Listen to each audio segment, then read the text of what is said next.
The first time I realized my marriage was collapsing, I was standing in front of a wall of cameras trying not to cry with coffee soaking through my jacket. People think betrayal arrives slowly. They imagine whispers behind closed doors or suspicious late-night phone calls. Mine exploded in the middle of a crowded ballroom in downtown Chicago, with reporters staring at me like they were watching a live disaster unfold. At 32 years old, I was the founder of Hawthorne Urban Group, one of the fastest-growing development companies in the Midwest. My projects stretched across Illinois, Texas, and Colorado. Business magazines called me disciplined and fearless. My mother framed every article that mentioned my name and placed them beside family photos in her tiny living room back in Aurora. From the outside, my life looked polished and untouchable. But that morning, standing near the stage of the biggest announcement of my career, I learned how quickly a beautiful life could split open. My husband Ethan was supposed to be beside me that day. Instead, he destroyed me in front of everyone who mattered. "You nervous?" my assistant Carmen asked as she handed me a bottle of water backstage. I forced a smile. "Terrified," I admitted quietly. She laughed softly. "Good.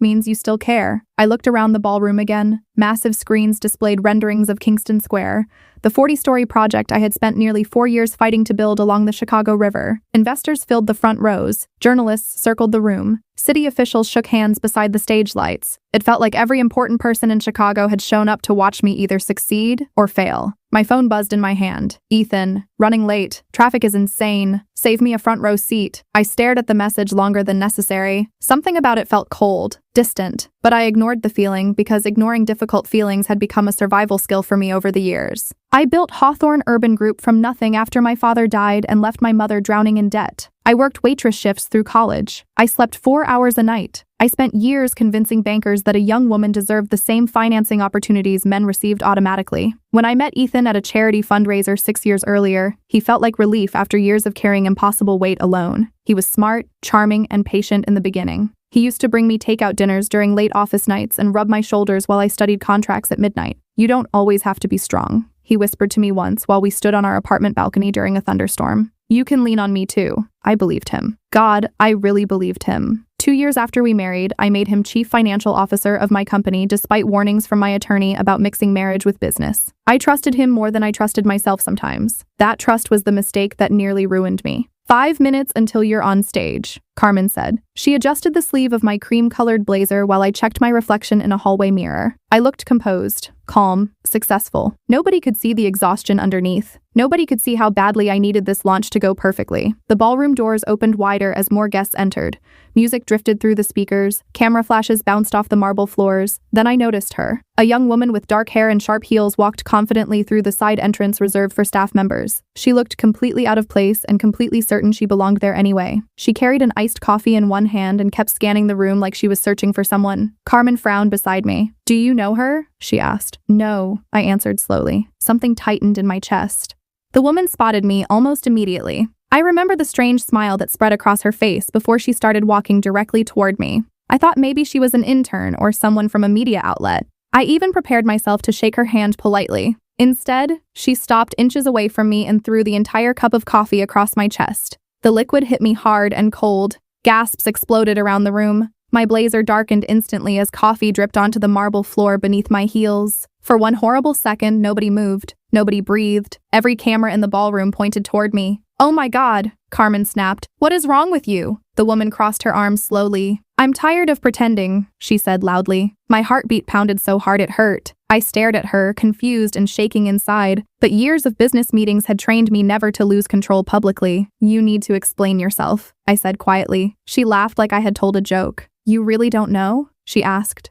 Reporters were already whispering. Phones lifted into the air around us. I could practically hear the headlines forming in real time. "Know what?" I asked. She stepped closer. "Ethan loves me," she said. "And honestly, he's tired of pretending you're the most important woman in his life." The entire ballroom fell silent. I felt like the floor disappeared beneath me. "Who are you?" I whispered. She tilted her head slightly. "The woman carrying your husband's baby." My stomach twisted violently. Somewhere behind me, I heard Carmen curse under her breath. I kept staring at the girl because my brain refused to process what she had just said. She looked young, maybe 24, nervous beneath the confidence she was trying to fake. "You're lying," I finally said. "Am I?" she replied coldly. Then she pulled out her phone, tapped the screen twice, and shoved it toward me. There was Ethan smiling beside her in a mirror selfie. Shirtless, comfortable, intimate. My vision blurred for a second. I could hear cameras clicking nonstop now. Someone whispered my name nearby. Someone else asked if security should intervene. I felt humiliation crawl across my skin hotter than the coffee soaking my clothes. "Where is he?" I asked her. "Probably panicking," she answered with a shrug. "He told me you'd never leave him because you care more about your company than your marriage." That sentence hurt more than the affair itself. I walked away before she could see the tears forming in my eyes. Carmen followed me quickly into my private office and locked the door behind us. The second the lock clicked, I broke. I grabbed the edge of my desk because my knees nearly gave out beneath me. "Hey, hey," Carmen whispered softly, rushing toward me. "Breathe." "I can't do this," I said, finally crying. "I can't walk back out there." She held my shoulders tightly. "Yes, you can," she said firmly. "You built this company from the ground up. Don't let him take this moment too." I covered my mouth with trembling fingers as sobs escaped anyway. "How long?" I whispered. "How stupid was I?" Carmen's face softened painfully. "You weren't stupid." I laughed bitterly through tears. Apparently I was. My phone suddenly rang in my hand. Ethan. I stared at his name lighting up the screen while anger slowly replaced the heartbreak. He called again immediately after. Then again. I finally answered. "Claire," he said breathlessly, "please don't listen to her. She's upset and emotional." I almost couldn't believe what I was hearing. "Upset?" I repeated quietly. "She just announced your affair in front of half the Chicago press." "I can explain everything," he said quickly. "Then explain one thing first," I replied, my voice shaking harder now. "Is she pregnant?" Silence. Long, terrible silence. I closed my eyes. "Ethan," I whispered, "answer me." His voice cracked when he finally spoke. Yes. Something inside me went numb, completely numb. I wiped my tears slowly and looked at myself in the office mirror again. Mascara smudged beneath my eyes, coffee stains across my blouse, heart shattered into pieces. But underneath all that pain, something colder was beginning to form, something stronger. "Don't come here," I told him quietly. "Claire, don't," I repeated. Then I hung up the phone. Carmen stared at me carefully. "What are you going to do?" she asked. I reached for the backup blazer hanging behind my office door and slipped it on with shaking hands. Then I looked straight at my reflection and took one slow breath. "I'm going back out there," I said. And after the presentation, I paused, my chest tightening again as another terrible thought suddenly entered my mind. Ethan had complete access to every financial account connected to my company. Every single one. And for the first time all morning, I realized this nightmare might be much bigger than an affair. I walked back onto that stage 10 minutes later with a different blazer, swollen eyes, and a heart that felt like broken glass inside my chest. Somehow, nobody in the audience could tell. Years of surviving difficult rooms had taught me how to bury pain beneath composure. The lights felt hotter than before. The cameras felt crueler. But when the music faded and my name echoed through the ballroom speakers, I lifted my chin and walked forward anyway. "Good morning," I said into the microphone, and my voice barely shook. I spent the next 40 minutes presenting Kingston Square like my entire world had not collapsed backstage. I spoke about affordable housing units, environmental design, and economic growth for the west side of Chicago. Investors nodded. Journalists scribbled notes. Every now and then I caught people whispering about the coffee incident, but I refused to let them watch me fall apart. When the presentation finally ended, the room exploded into applause. I smiled politely while my insides screamed. Carmen touched my arm softly afterward. "You were incredible," she whispered. I exhaled shakily. "I feel like I'm dying." Before she could answer, my lead accountant Marcus rushed toward us looking pale. "Claire," he said quietly, "I need to show you something immediately." My stomach dropped. We hurried upstairs to the finance department while the celebration continued downstairs without me. Marcus closed his office door and turned his monitor toward me. "I started reviewing the company transfers after you asked about Ethan's account access," he explained carefully. "There are transactions here I can't explain." I stared at the screen as lines of numbers blurred together. Wire transfers, withdrawals, vendor payments connected to companies I didn't recognize. My chest tightened harder with every second. "How much?" I whispered. Marcus swallowed. "Right now, around $600,000. The room spun slightly. Carmen cursed under her breath again. "No," I said immediately. "That has to be wrong." Marcus shook his head slowly. "I wish it was."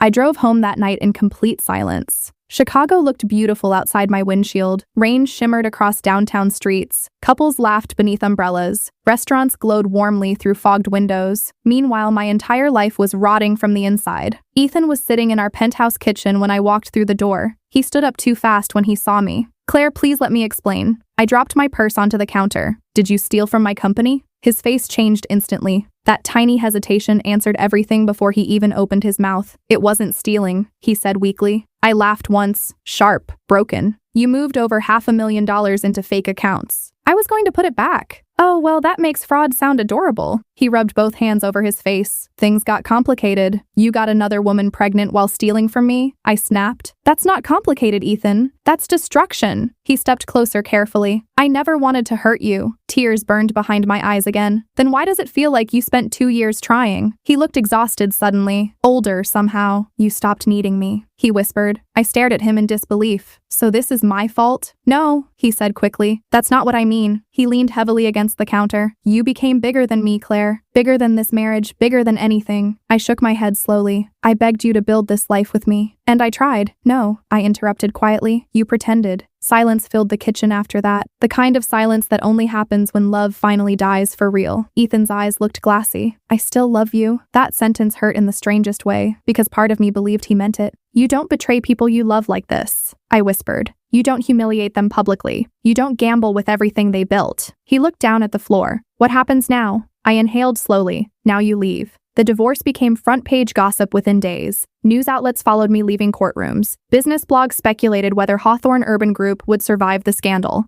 Investors called constantly. Some offered support. Others sounded nervous about attaching their money to chaos. I barely slept. I barely ate. Every morning, I woke up feeling like somebody had dropped concrete blocks onto my chest during the night. My mother came to stay with me after she saw paparazzi photos online. The first night she slept in my apartment, I broke down in her arms like a little girl again. I failed, I cried against her shoulder. No, baby, she whispered while brushing my hair back gently. A bad man failed you. I wanted to believe her, but betrayal has a way of making you question your own judgment more than the other person's character. 3 weeks later, Ethan's pregnant girlfriend called me unexpectedly. I almost hung up the second I heard her voice. Wait, she said quickly. Please. I stayed silent. She sounded completely different now. No confidence, no performance, just fear. I didn't know about the money, she whispered. I swear to God, Claire. I sat down slowly on my balcony while cold wind moved through the city around me. Why are you calling me? I asked. She started crying softly. Because he disappeared. My heartbeat froze. What? He emptied his apartment yesterday, she said shakily. His phone's disconnected. I think he took everything he had left. I closed my eyes painfully.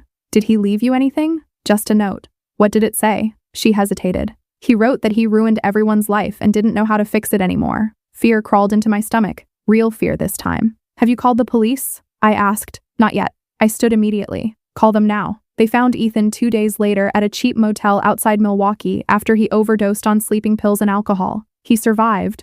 Barely. When the hospital called me because I was still legally his emergency contact, I sat in my car for nearly 20 minutes staring at the steering wheel before driving there. Part of me hated him. Part of me mourned him already. And part of me still remembered the man who once held me during thunderstorms and promised I would never carry life alone again. When I entered his hospital room, he looked fragile in a way I had never seen before. Tubes covered his arms. Bruises darkened beneath his eyes. He turned his head slowly when he noticed me standing there. I didn't think you'd come, he whispered. I folded my arms tightly. Neither did I. Tears slid silently down his face. I'm sorry. I swallowed hard. Sorry doesn't rebuild people, Ethan. He nodded weakly. I know. We sat in silence for a long time after that. Finally, he looked at me again. You were the best thing that ever happened to me, he said quietly. My chest ached hearing it. Then why did you destroy us? His voice cracked completely. Because every time you succeeded, I felt smaller beside you. And instead of becoming stronger, I became resentful.